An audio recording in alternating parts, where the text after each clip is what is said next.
O Livro dos Espíritos, Introdução ao Estudo da Doutrina Espírita. Título 6. Resumo da Doutrina dos Espíritos. Os seres que se manifestam designam-se a si mesmos, como dissemos, pelo nome de espíritos ou gênios, e dizem alguns, pelo menos, que viveram como homens na Terra. Constituem o mundo espiritual, como nós constituímos, durante a nossa vida, o mundo corporal. Resumimos, em poucas palavras, os pontos principais da doutrina que nos transmitiram, a fim de mais facilmente responder a certas objeções. Deus é eterno, imutável, imaterial, único, todo-poderoso, soberanamente justo e bom. Criou o universo, que compreende todos os seres animados e inanimados, materiais e imateriais. Os seres materiais constituem o mundo visível ou corporal, e os seres imateriais, o mundo invisível ou espírita, ou seja, dos espíritos. O mundo espírita é um mundo normal, primitivo, eterno, pré-existente e sobrevive a tudo. O mundo corporal é secundário, pode deixar de existir ou nunca ter existido, sem alterar a essência do mundo espírita. Os espíritos revestem temporariamente um invólucro material, perecível, e sua destruição pela morte os devolve à liberdade. Entre as diferentes espécies de seres corporais, Deus escolheu a espécie humana para a encarnação dos espíritos, que chegaram a um certo grau de desenvolvimento, o que lhes dá superioridade moral e intelectual perante as demais. A alma é um espírito encarnado e o corpo é apenas o seu invólucro. Há no homem três coisas: o corpo, ou ser material, semelhante aos dos animais e animado pelo mesmo princípio vital. 2. A alma, ou ser imaterial, espírito encarnado no corpo. 3. O liame que une a alma ao corpo, princípio intermediário entre a matéria e o espírito. O homem tem, assim, duas naturezas. Pelo corpo, participa da natureza dos animais, dos quais possui os instintos. Pela alma, participa da natureza dos espíritos. O liame, ou perispírito, que une o corpo e espírito, é uma espécie de invólucro semimaterial. A morte é a destruição do invólucro mais grosseiro. O espírito conserva o segundo, que constitui para ele um corpo etéreo, invisível para nós no seu estado normal, mas que ele pode tornar acidentalmente visível e mesmo tangível, como se verifica nos fenômenos de aparição. O espírito não é, portanto, um ser abstrato, indefinido, que só o pensamento pode conceber. É um ser real, definido, que em certos casos pode ser apreciado pelos vossos sentidos, da vista, da audição e do tato. Os espíritos pertencem a diferentes classes, não sendo iguais em poder nem inteligência, saber ou moralidade.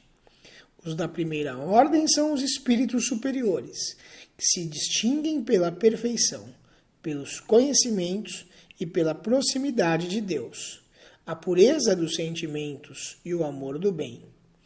São os anjos ou os espíritos puros. As demais classes se distanciam mais e mais dessa perfeição. Os das classes inferiores são inclinados às nossas paixões. o ódio, a inveja, o ciúme, o orgulho e etc. E se comprazem no mal. Nesse número, há os que não são nem muito bons, nem muito maus, antes perturbadores e intrigantes do que maus. A malícia e a inconsequência parecem ser as suas características. São os espíritos estouvados ou levianos. Os espíritos não pertencem eternamente à mesma ordem.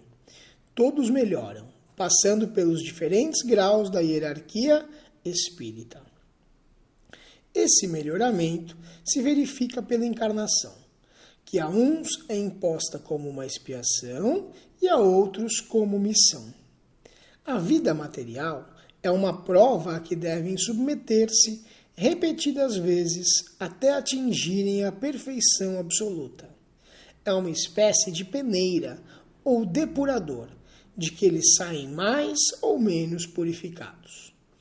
Deixando o corpo, a alma volta ao mundo dos espíritos, de que havia saído para reiniciar uma nova existência material, após um lapso de tempo mais ou menos longo, durante o qual permanecera no estado de espírito errante.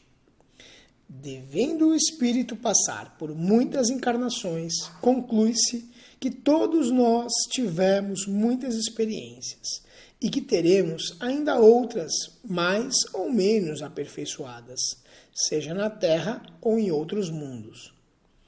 A encarnação dos espíritos ocorre sempre na espécie humana. Seria um erro acreditar que a alma ou o espírito pudesse encarnar num corpo de animal. As diferentes existências corporais do espírito são sempre progressivas e jamais retrógradas.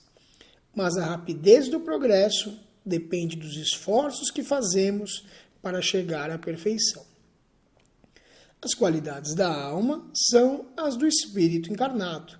Assim, o homem de bem é a encarnação de um bom espírito, e o homem perverso a de um espírito impuro. A alma tinha a sua individualidade antes da encarnação e a conserva após a separação do corpo.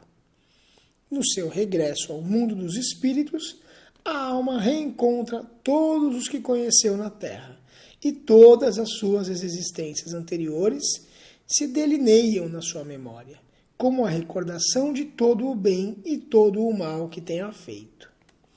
O espírito encarnado está sob a influência da matéria. O homem que supera essa influência, pela elevação e purificação de sua alma, aproxima-se dos bons espíritos, com os quais estará um dia. Aquele que se deixa dominar pelas más paixões e põe todas as suas alegrias na satisfação dos apetites grosseiros, aproxima-se dos espíritos impuros, dando preferência à natureza animal. Os espíritos encarnados habitam os diferentes globos do universo. Os espíritos não encarnados ou errantes não ocupam nenhuma região determinada ou circunscrita.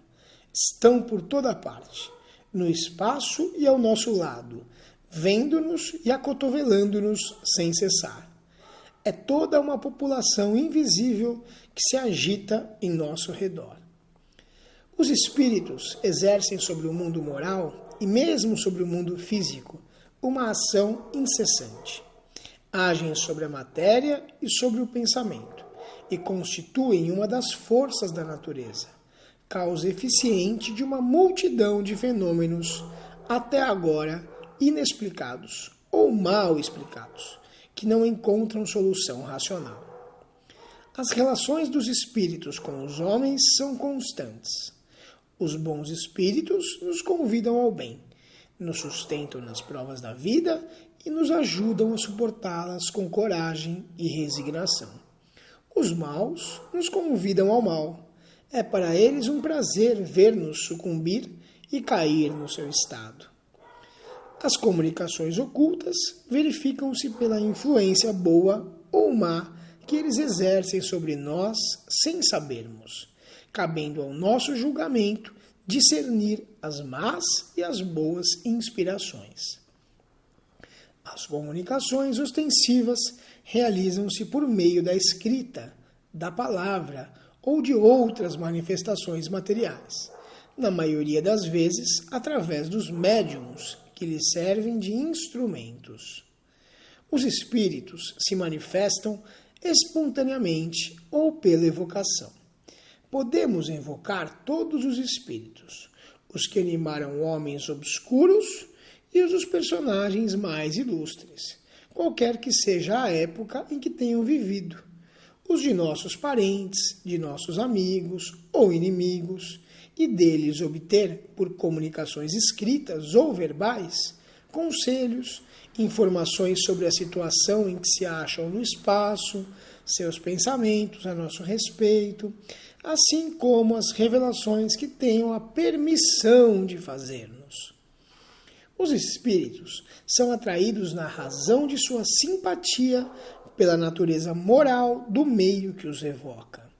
Os espíritos superiores gostam das reuniões sérias, em que predominam o amor do bem e o desejo sincero de instrução e de melhoria. Sua presença afasta os espíritos inferiores, que encontram, ao contrário, livre acesso e podem agir com inteira liberdade entre as pessoas frívolas ou guiadas apenas pela curiosidade e por toda parte onde encontrem maus instintos. Longe de obtermos bons conselhos e informações úteis desses espíritos, nada mais devemos esperar do que futilidades, mentiras, brincadeiras de mau gosto ou mistificações, pois frequentemente se servem de nomes veneráveis para melhor nos induzirem ao erro. Distinguir os bons e os maus espíritos é extremamente fácil. A linguagem dos espíritos superiores é constantemente digna, nobre, cheia da mais alta moralidade, livre de qualquer paixão inferior. Seus conselhos revelam a mais pura sabedoria e têm sempre por alvo o nosso progresso e o bem da humanidade. A dos espíritos inferiores é inconsequente, quase sempre banal e mesmo grosseira. Se dizem às vezes coisas boas e verdadeiras, dizem com mais frequência falsidades e absurdos, por malícia ou ignorância. Zombam da credulidade e divertem-se à custa dos que os interrogam, lisonjeando-lhes a vaidade e embalando-lhes os desejos com falsas esperanças. Em resumo, as comunicações sérias, na perfeita acepção do termo, não se verificam senão nos centros sérios, cujos membros estão unidos por uma íntima comunhão de pensamentos dirigidos para o bem. A moral dos espíritos superiores se resume como a do Cristo, nessa máxima evangélica: fazer aos outros o que desejamos que os outros nos façam. Ou seja, fazer o bem e não o mal. O homem encontra nesse princípio a regra universal de conduta, mesmo para as menores ações. Eles nos ensinam que o egoísmo, o orgulho e a sensualidade são paixões que nos aproximam da natureza animal, prendendo-nos à matéria. Que o homem que desde este mundo se liberta da matéria pelo desprezo das futilidades mundanas e o cultivo do amor ao próximo, aproxima-se da natureza espiritual, que cada um de nós deve tornar-se útil, segundo as faculdades e os meios que Deus nos colocou nas mãos, para nos provar que o forte e o poderoso devem apoio e proteção ao fraco, porque aquele que abusa da sua força e do seu poder para oprimir o seu semelhante viola a lei de Deus. Eles ensinam, enfim, que no mundo dos espíritos nada pode estar escondido. O hipócrita será desmascarado e todas as suas torpezas reveladas. A presença inevitável e incessante daqueles que prejudicamos é um dos castigos que nos estão reservados. Ao estado de inferioridade e de superioridade dos espíritos correspondem penas e alegrias que nos são desconhecidas na terra. Mas eles nos ensinam também que não há faltas irremissíveis, que não possam ser apagadas pela expiação. O homem encontra o meio necessário nas diferentes existências que lhe permitem avançar, na via do progresso, em direção à perfeição, que é o seu objetivo final. Este é o resumo da doutrina espírita, como ela aparece nos ensinamentos dos espíritos superiores. Vejamos agora as objeções que lhe fazem.